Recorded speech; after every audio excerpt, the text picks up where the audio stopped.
Hit that like, sail that subscribe button, and comment lost but legendary, cause this story starts with the world's most famous wrong turn. So, it's the late 1400s. Europe's craving spices harder than you crave Wi-Fi in the wilderness. Problem?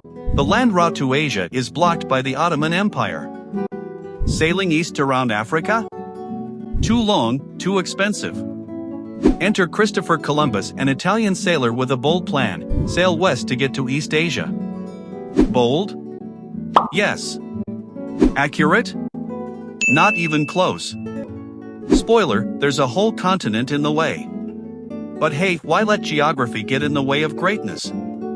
Columbus tries pitching his trip to several European courts. Portugal says, nah. England? Also nah.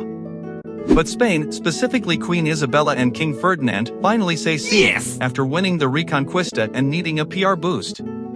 They agree to fund Columbus with 3 ships, the Nina, the Pinta, and the Santa Maria.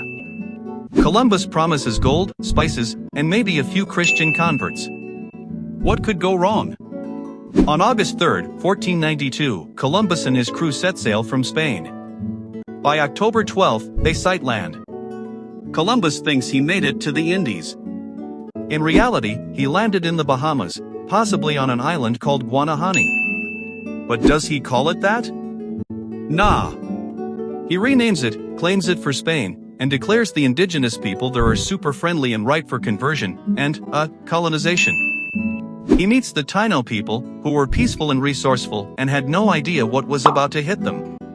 Columbus goes on to explore parts of Cuba and Hispaniola, still thinking he's in Asia. This guy is confidently incorrect, like using a salad fork to eat cereal. The Santa Maria runs aground, classic first voyage fail, so Columbus leaves a group of men behind in a settlement called La Navidad on Hispaniola. He sails back to Spain in early 1493 with a few indigenous people as proof of concept and a tale of riches. Spain is hyped. What follows? Columbus gets funding for 3 more voyages, and things get messy. Columbus returns, expecting gold mines and luxury. Instead, he finds La Navidad burned to the ground. The relationship with the Taino people quickly deteriorates. Forced labor, disease, violence. Columbus' arrival triggers a wave of European colonization that devastates indigenous populations.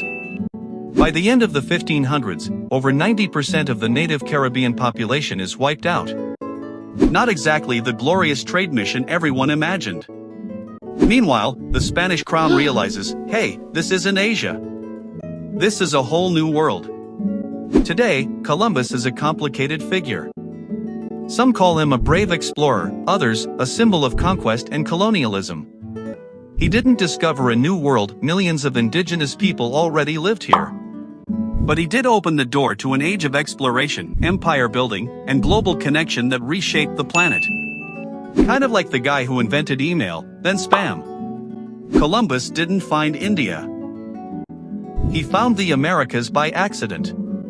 But that mistake kicked off centuries of history that we're still unpacking today. So the next time you make a wrong turn, just remember, it might end in something world-changing, or at least a good story. Ship like the voyage? Hit that like button, subscribe for more weird but true history, and drop 1492 in the comments if you're still here. Time to discover your next favorite video.